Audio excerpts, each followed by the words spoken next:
The rate in which men are not being conscious creators in their lives is absolutely astounding. Most men, when I think about them, maybe even you will have absolutely, your ideas of your success aren't even your ideas.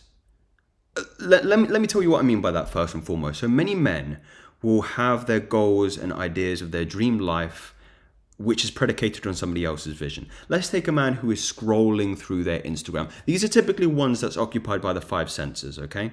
We'll talk about what I mean by sixth sense in just a moment. But many men will see Andrew Tate driving a Bugatti around Dubai, and they'll put like a vision board up, and they'll think that's what I want. I want the Bugatti.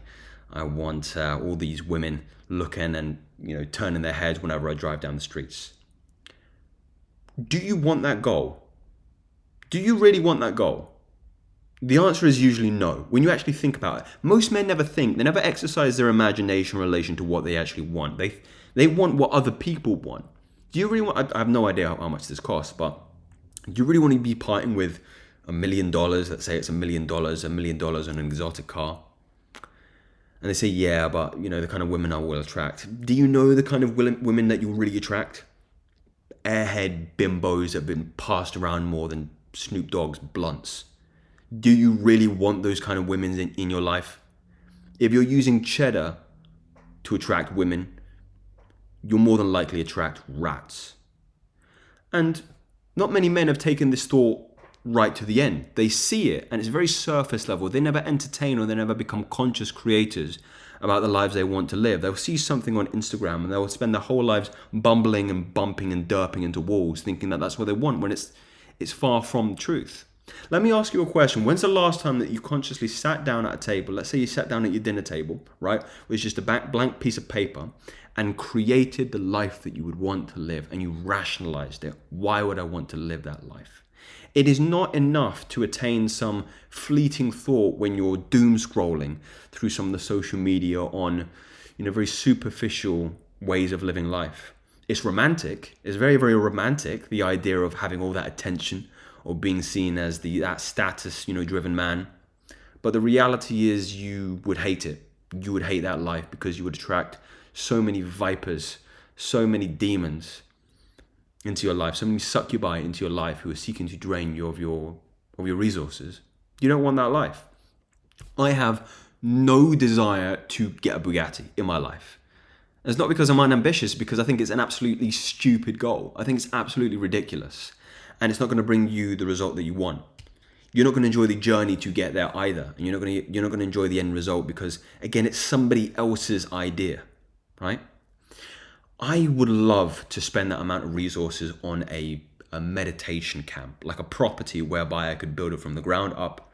I could invite some of you gentlemen to, and we'd spend the whole 7 days in a kind of retreat-like setting. There'd be no electronics. We'd be very, very contemplative, reflective. We'd have a lot of lectures and talks and open discussions and a lot of transparency, a lot of silence.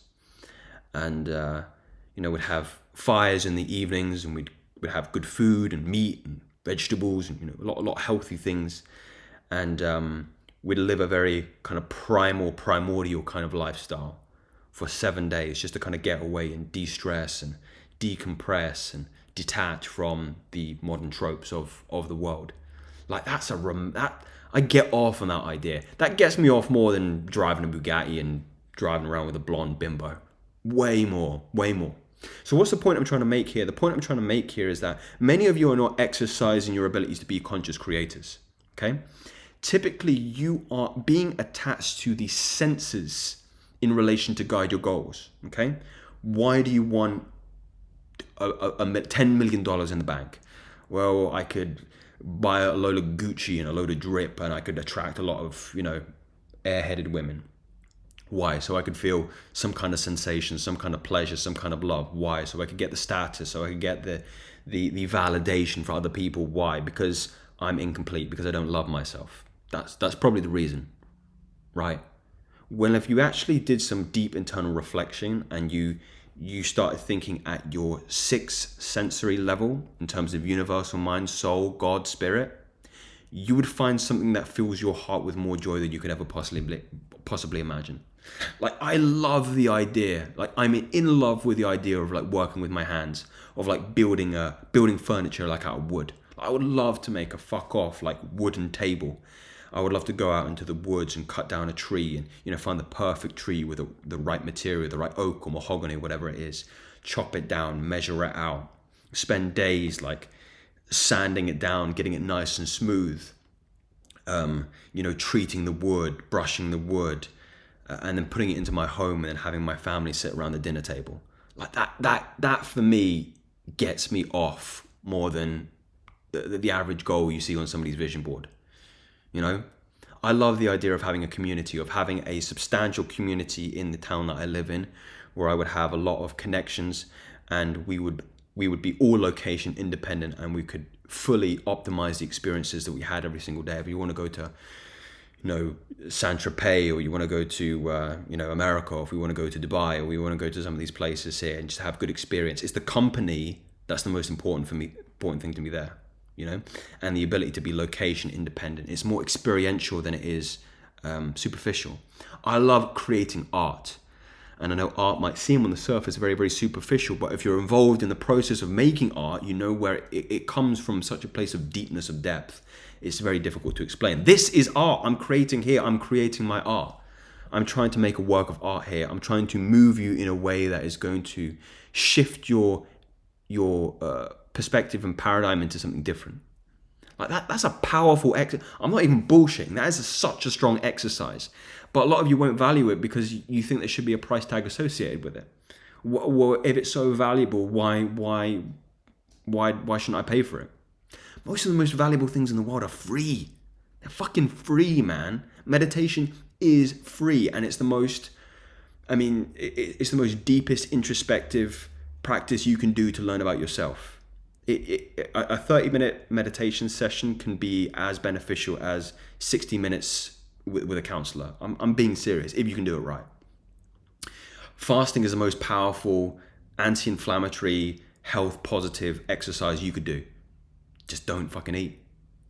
But again, people will come. They're thinking that there's a belief system that is so poisonous. There's a mind virus that is so poisonous in most people that they think that they've been poisoned to believe that the value is always attributed to some kind of a financial exchange. It's not the case. In fact, most of these things are just a rehashing of something that's free. Most of the most beneficial things in life are free. But you live your life on the rule book you give to yourself, which is predicated on your thoughts and your belief systems, what you're being exposed to every single day. You know, if you're reading a lot of scammers and people trying to sell you their courses all the time because theirs is the only way that you're going to get what you want, that's how you're going to live your life. But if you're of the opinion that you can surf the internet and find free videos on YouTube that are going to really change your life, then that's what will happen. You live your life depending on the belief systems you give it. And people are giving themselves different rule books. But people are so brainwashed into thinking that there has to be some kind of effort even to get the things that we want, which is not the case. You just believe that. Why have you imposed that on yourself? It's not true. It's not true. And you have to think about your consumption methods as well, because not a lot of people do conscious thinking. What happens is you do a lot of consuming. Like if you imagine your mind is like an empty bucket, right? Empty bucket. And every day what you're doing is you're getting cups of, different shit. Some good shit, some bad shit. And you're just pouring these cups into that empty bucket and you're filling it and you're filling it and filling it. And it's getting all murky and polluted and gross, right? It doesn't leave a lot of space left for any other conscious thinking of actually passing out through that shit and poison on what you actually want to create, So what you have to do is you have to be very, very careful about what you allow your cognitive bandwidth to have attention on, because you've only got so much. You can imagine your mind is like a computer, and the RAM, your memory, only has a certain space available for cognitive function. And if you keep piling shit on it, it's only gonna distort and pollute and dilute your healthy thinking process. So you have to be very careful about what you allow your mind bucket to be filled with. And then you have to leave time to actually sit in silence without any distraction, again, without anything going in. You can't do this exercise listening to music. Okay? Can't do this exercise watching videos.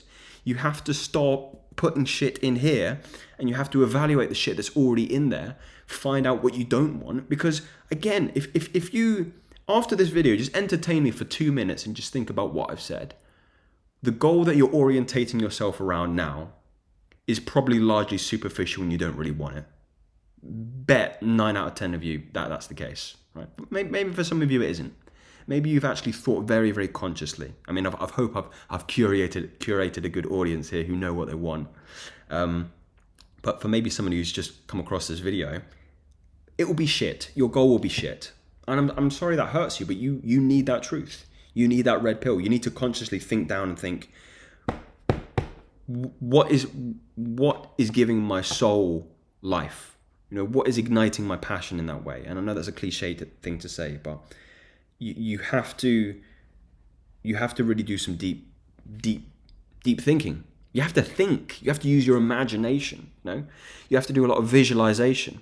Often, what I'm doing a lot at the moment is just taking 20 minutes before I go to bed, lying down flat on the floor, closing my eyes, and I'm imagining from the first person the life I want to live. So I'm imagining going into my meditation retreat, seeing the boys all there in the meditation pillows. You know, maybe they've got a sigil or some kind of token, a meditative object which grounds them. You know, we go through morning lectures. You know, maybe we're drinking water. Maybe we've got meat on the bonfire. You know, it just very and this is very, very detailed with me, and the kind of talks we're having as well. We're talking about God, we're talking about universe, we're talking about spirituality. You know, we're exercising. You know, we're keeping fit. We're maybe doing some Brazilian jiu-jitsu or something like that. Like that makes me more happy than anything I could ever imagine, and more happy than all the exotic cars in my garage in the world. You know, so this is turning into a little bit of a rant, but. When's the last time you actually thought, really, really thought deeply? When's the last time you became a conscious creator of the reality that you're making? Something to meditate on. Anyway, gentlemen, take what is valuable, discard which is not, and I'll speak to you again very, very soon. Take care.